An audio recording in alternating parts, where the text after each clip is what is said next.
Now, the Hohoe constituency in the Volta region has seen significant political shifts in recent elections. Traditionally, the National Democratic Congress (NDC) dominated the seat until the New Patriotic Party's John Peter Amewu won the seat in 2020, marking a historic victory. Amewu secured 55.26% of the vote, defeating the NDC's Professor Margaret Kweku, who received 44.74% of the votes. This ended the NDC's 28-year stronghold on the constituency. For the 2024 general elections, the dynamics are heating up. Amewu, the incumbent MP, is confident about increasing his share of the vote to 64%, citing his developmental agenda in Hohoe as a major driver of his popularity.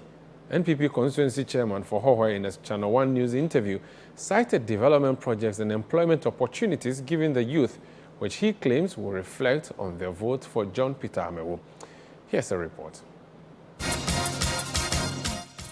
The Hohoe constituency in the Volta region has seen significant political shifts in recent elections. Traditionally, the National Democratic Congress (NDC) dominated the seat until the New Patriotic Party's John Peter Amewu won the parliamentary seat in 2020, marking a historic victory. Amewu secured 55.26% of the vote, defeating the NDC's Professor Margaret Kweku, who received 44.74%. This ended the NDC's 28-year stronghold on the constituency for the 2024 general elections. The dynamics are heating up.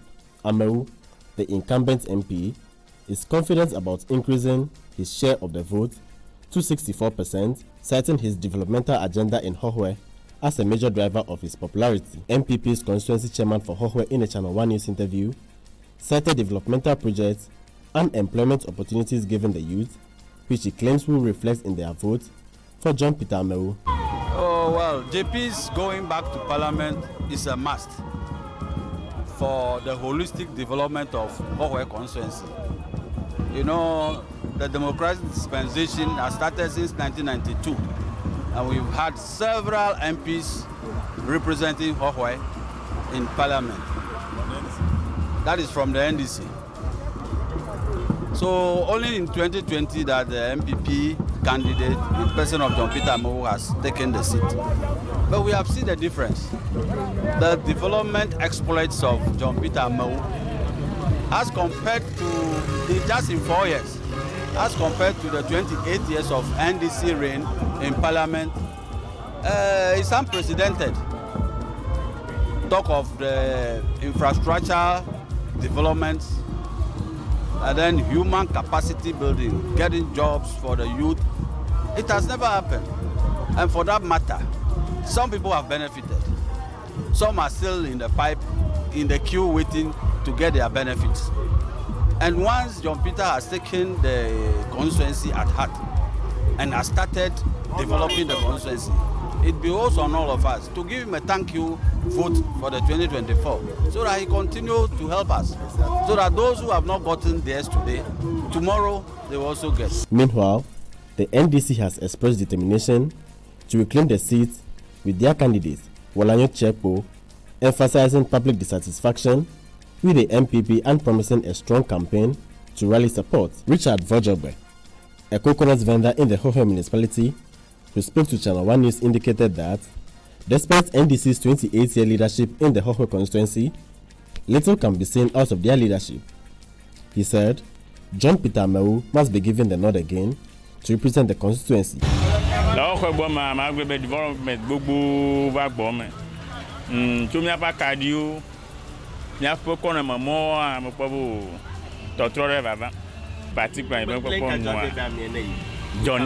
Johnny.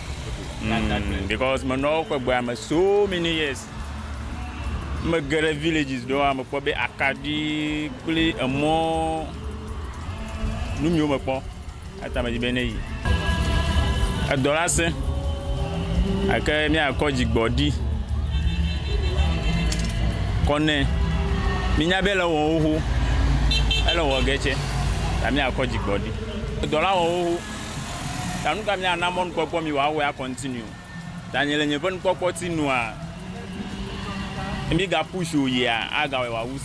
Meanwhile, some youths in the constituency raised concerns on the poor construction of roads prior to the 2020 elections, which deteriorated some few months after the election. They say the road will be a major determinant in the upcoming elections. Although they admitted that some developmental works have been done, some say they have lost trust in Peter Amewu. Development in Hohoe, I feel like something like the stadium is the best for me, because the Hohoe, there is nowhere when you feel like you want to entertain yourself, you can go.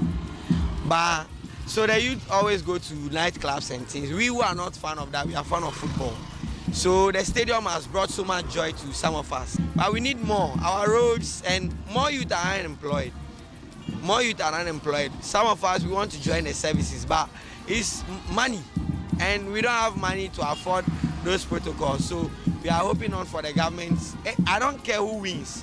I just want change to come. Coming to Hohoe, that was 2019. Somewhere September thereabout. That was when they did the Fodome to Hohoe Road. But in less than 2 months, the road got spoiled again. Till then, we do not see any proper maintenance of the road. Until now, this election time before, they started scraping the road. We don't know whether they will do it or they will not. So for MPship there, he loses trust. Until recently that he started coming again. So Amewu there, we do not have any trust. As me per se, I do not have any trust in him. Boss, they said there are much development in Hohoe.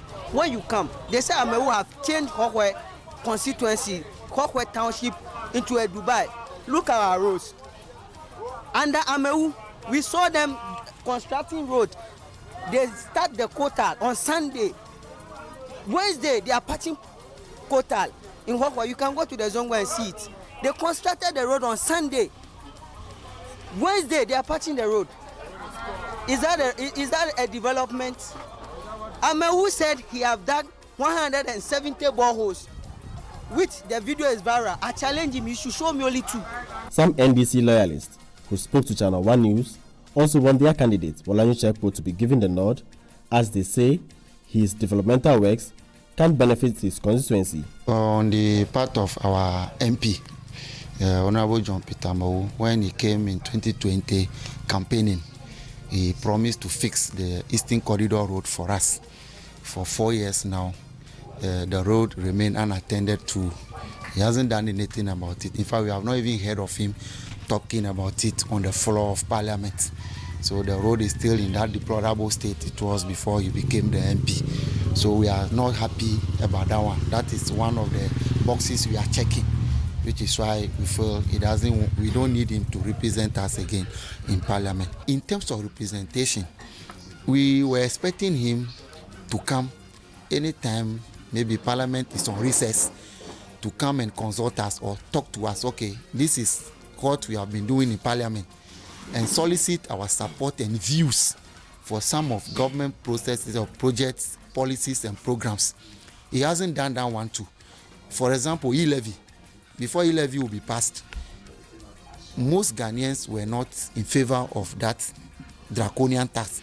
So we were expecting our MP to consult us, solicit our views on that tax. Unfortunately, he voted for e-levy in Parliament. Meanwhile, if you look at the standard of living of the people living in the constituency, we don't need such taxes now. So, in fact, that is one area the MP has failed us. So, we want someone who can represent us fairly in Parliament. Anytime there are policies and programs from government, the person will consult us. And that is what Wolanyo Chekpo is promising the people of Hohoe constituency.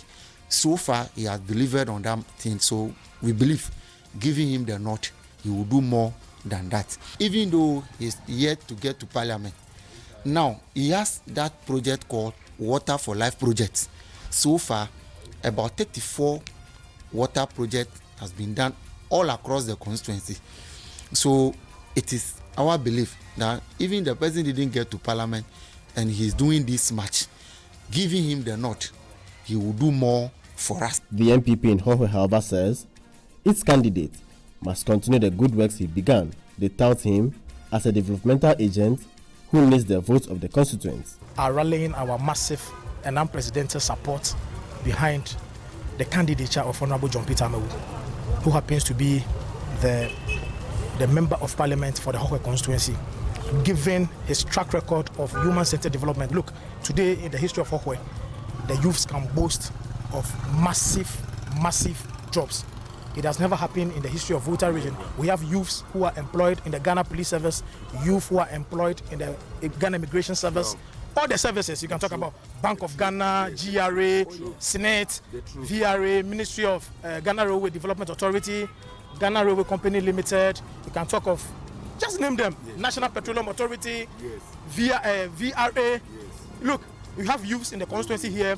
Because of Honorable John Peter Amewu, they have opportunity to school outside. They have gotten international scholarship, the sponsorship. Look, we have youths in the constituency over here who today can beat their chest and say that we have, look, youths that are into trade. Yes. He has empowered youths that want to go into skill acquisition and leadership. So we, the youth, are saying that we are not going to mortgage the future, our future, for anything. So we are going to maintain Honorable John Peter Amewu until further notice. When he decides that he's hanging his boot, then we will now take a decision. But from till then, Honorable John Peter Amewu remains. For constituents here in the Hohoe constituency, the issue of roads is one of the major factors which will determine how they vote in the upcoming elections. According to them, although several developmental projects have been brought to the constituency by the sitting MP, John Peter Amewu, there's still more which needs to be done, especially in terms of road, before the elections. Reporting for ChannelOne News from Hohoe in the Hohoe municipality of the Volta region, my name is Desmond Selasiago.